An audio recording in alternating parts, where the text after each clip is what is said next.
Excellences, mesdames et messieurs, c'est avec une profonde joie et un grand honneur que je vous souhaite la bienvenue à la conférence internationale pour la paix, placée cette année sous le thème essentiel « Éducation pour le bien-être ». Cette conférence internationale pour la paix est organisée par la délégation permanente du Royaume de Thaïlande auprès de l'UNESCO, la Commission nationale thaïlandaise pour l'UNESCO, the World Fellowship of Buddhism, WFB, et co-organisé par le Traditional Culture Foundation et la Shanghai Longwa Temple International Food Culture Development Fund Association. Nous nous retrouvons aujourd'hui dans cet espace universel qui est l'UNESCO, maison du dialogue, de la connaissance et de la coopération, pour réfléchir ensemble à une question aussi simple et ambitieuse: comment faire de l'éducation un levier de paix durable et de mieux-être pour tous. Alors que notre monde traverse des turbulences sociales, et environnementales et géopolitiques, il est plus urgent que jamais de penser l'éducation comme un outil de réconciliation, d'émancipation et d'humanité partagée.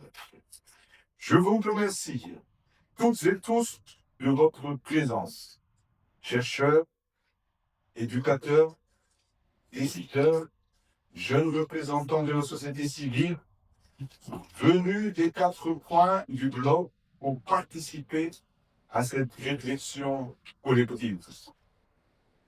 Avant de donner le coup d'envoi de nos travaux, j'ai l'honneur d'inviter à venir prendre place sur scène plusieurs hautes personnalités qui portent au quotidien les valeurs que notre conférence incarne. J'invite alors respectueusement à venir Son Excellence, Monsieur l'ambassadeur extraordinaire et plénipotentiaire du Royaume de Thaïlande, délégué permanent auprès de l'UNESCO, Son Excellence, Madame la Présidente de la Conférence générale de l'UNESCO, Son Excellence, Madame la Présidente du Conseil exécutif de l'UNESCO, je vous invite à prendre place sur scène. Sous vos applaudissements.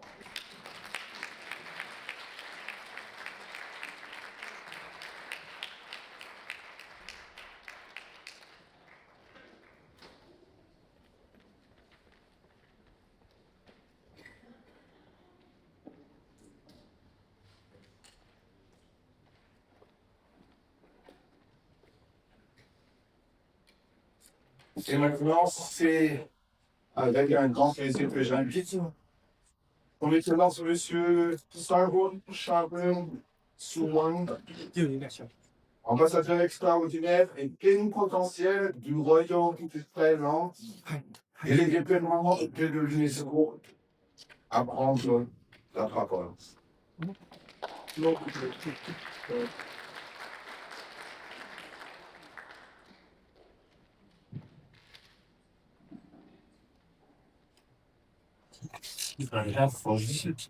Excellency Simona Rela into the school, President of the second session of the General Conference. Ms. Mira L. Hui Lasui, Chairperson of the UNESCO Executive Board, representatives, ambassadors, guests, state and deputy. It is my honor and pleasure to welcome you to the International Peace Conference on Education and Co-Wellbeing, co-organized by the President, Delegate of Parliament UNESCO, the Thai National Commission for UNESCO, the World Fellowship for Buddhism, the Traditional Culture Foundation of UNESCO, and the Longwood International Cultural Development Fund Association how many years ago.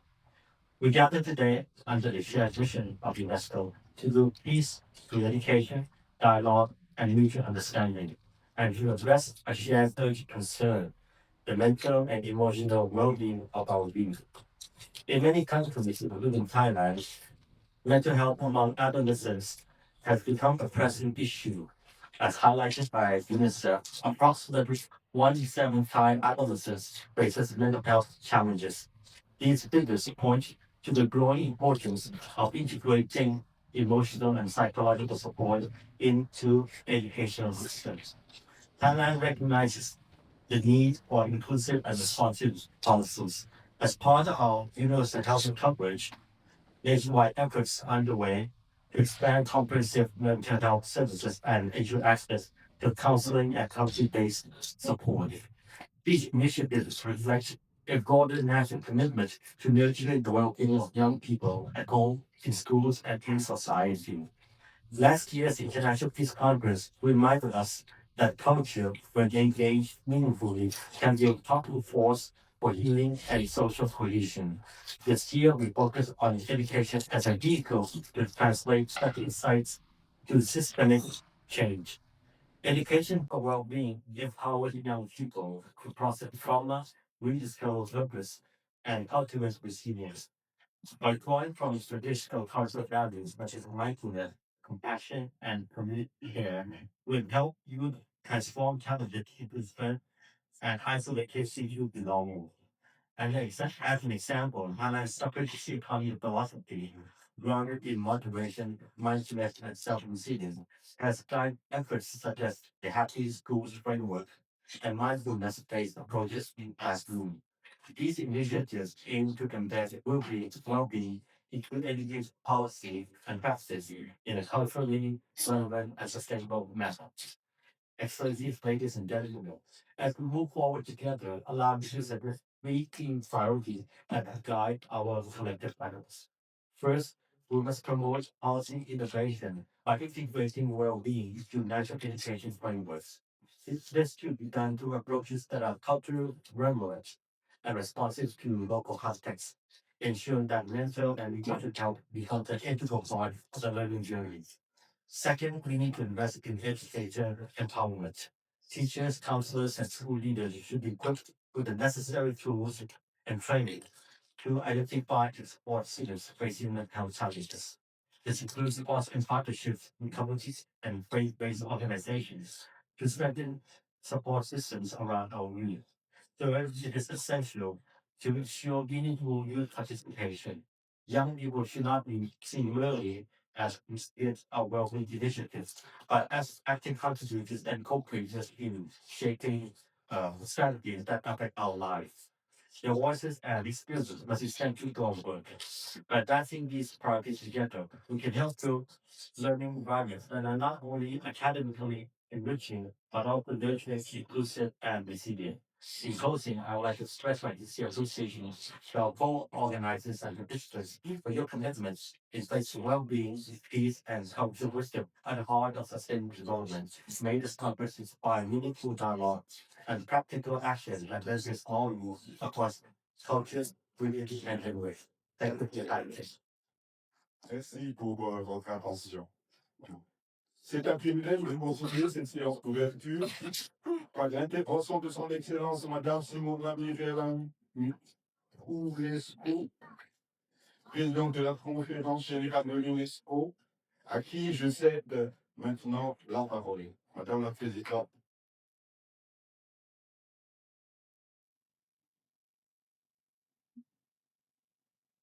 Your Excellency, Ambassador of the Kingdom of Holland to France and Commander of the UNESCO, dear treasurers of the Executive Board, dear hosts, distinguished co-organizers of this wonderful event, I already feel internal peace, to tell you the truth.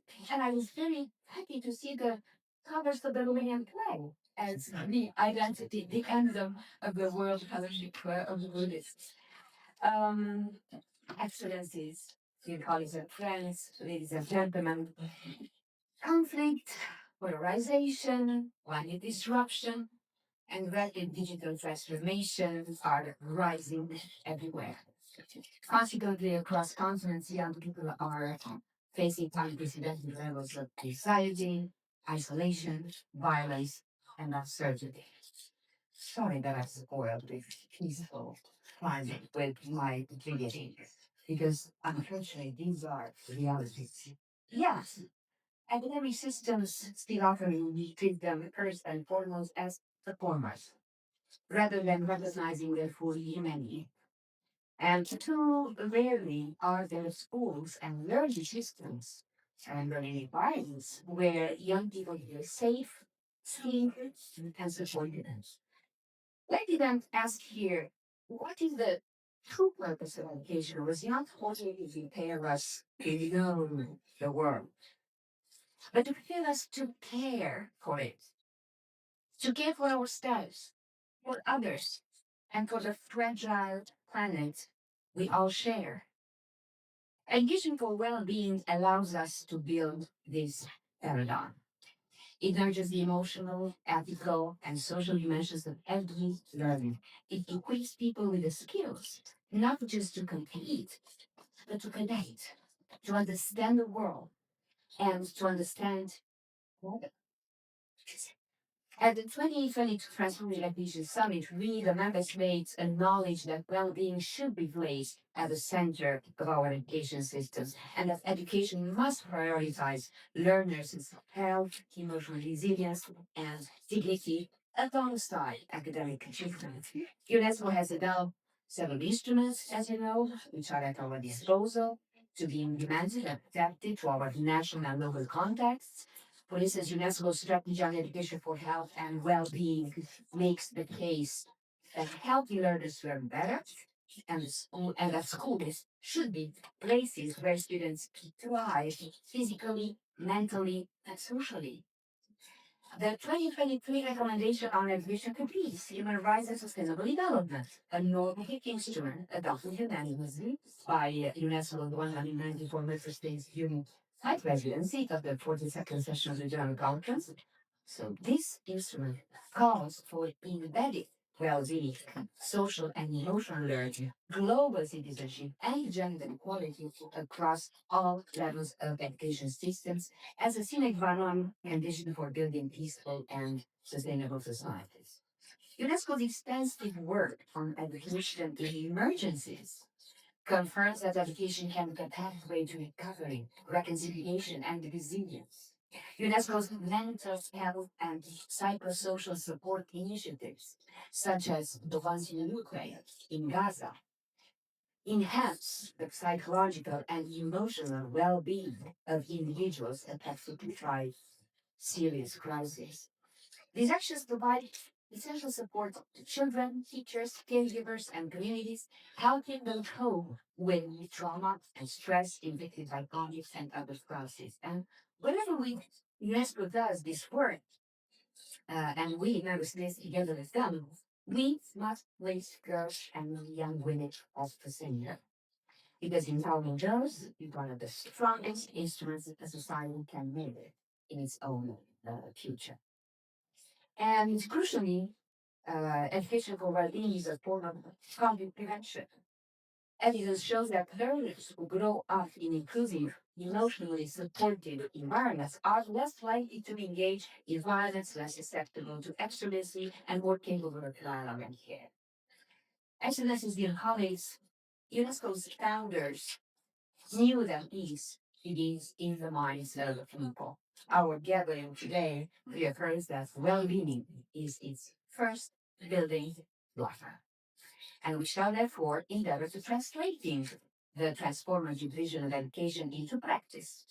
Ministries and policymakers to place well-being and gender equality at the heart of education policies, reforms, and related budgets. Teachers and school leaders champion safe, caring, and inclusive environments. Youth and learners to help shape a system that listens to their hopes, protects their rights, and strengthens their voices. And partners and communities to stand with us in making well-being, peace, and justice the guiding principles of education system worldwide. And UNESCO-related institutions at national level, including UNESCO chairs, category centers associated in schools, and national commissions, are uniquely positioned to promote education for well-being. And if we add the civil society to this is a powerful combination.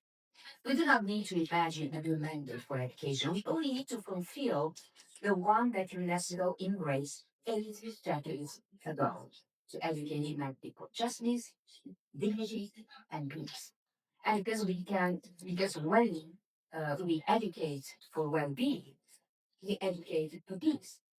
When we cultivate empathy, we cultivate trust.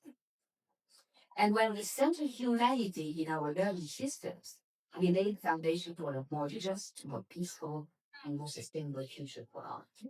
Let me extend my sincerest congratulations and gratitude and respect to the permanent delegation of the Kingdom of the Thailand, to UNESCO, to the Thai National Commission for UNESCO, to the World Fellowship for Buddhist and the Traditional Culture Foundation, and for all those who contributed to this wonderful event uh, that is dedicated to such a crucial well-being. Events like this are very, very important. They offer us an opportunity to share experiences from diverse cultural, social, and national perspectives so that we can move forward together in advancing the well-being of our children, of youth, and adults everywhere. Thank you.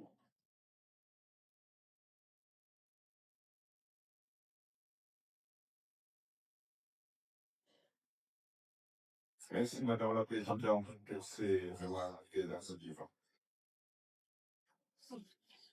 Et maintenant, j'ai le plaisir d'inviter son Excellence Madame Vera Lafay, présidente du Conseil exécutif, à nous adresser.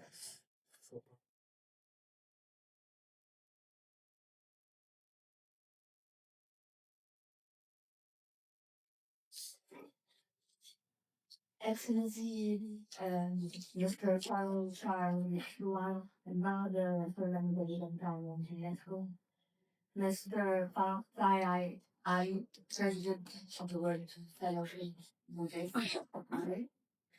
Your Excellency, Mrs. Mona Miriam, President of the General Council, Mrs. Ma Dan, representative of Long-Way National Cultural Development, Mr. G. Toki Andrea Chato, Executive Officer of the World Fellowship of Buddhist and UNESCO, and Vice President on Traditional Culture Foundation.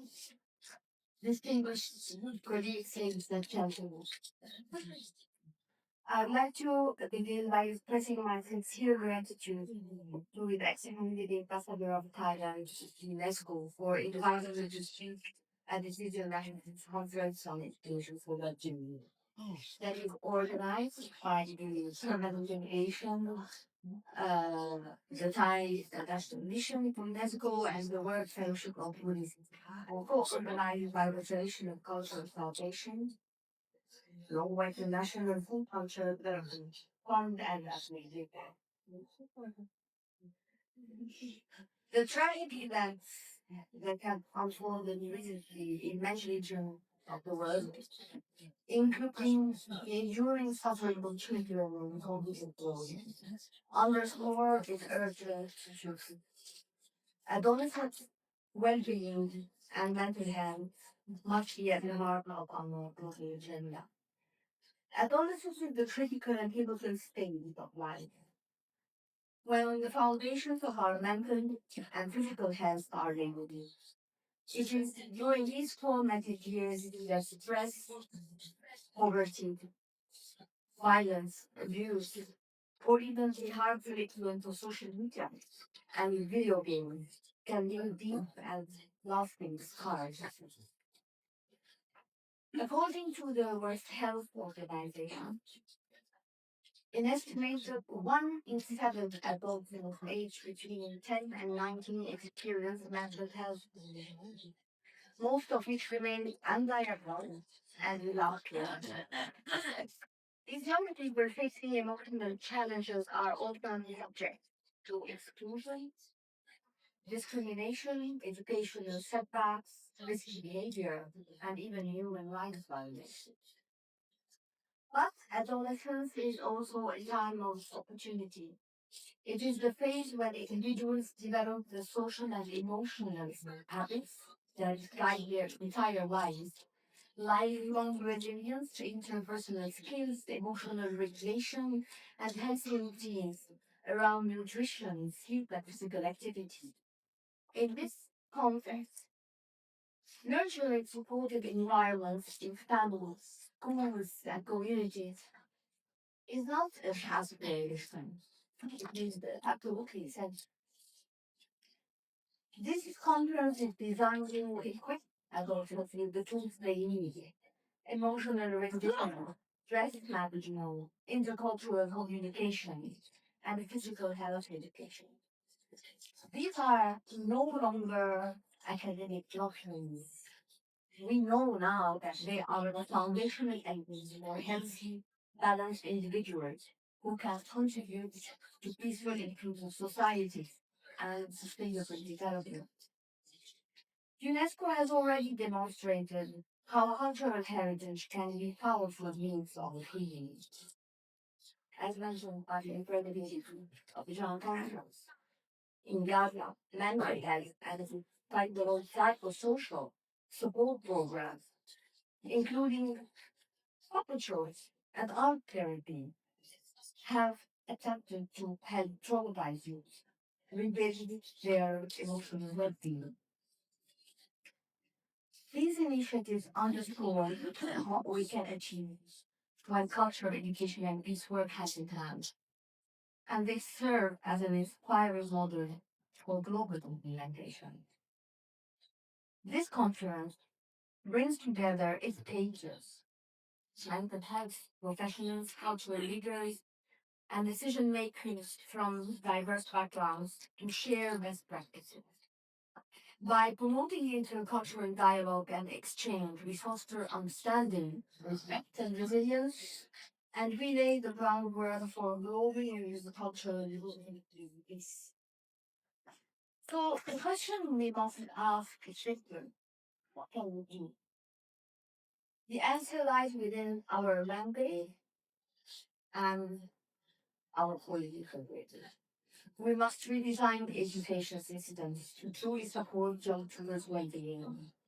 We must create safe, culturally responsive spaces for youth to thrive emotionally and psychologically and physically. And we must ensure universal access to mental health care now and in the years to come. Education and peace are inseparable, and UNESCO needs to reinforce on a pillar of its format: education. Healthy, resilient youth create peaceful, sustainable societies. They are our hope for the potential of humanity. In closing, let me once again thank the permanent delegation of Thailand for organizing this important conference with our partners. Your efforts bring together many threads of our mission: education, mental health, cultural exchanges, and peace, all in the service of others.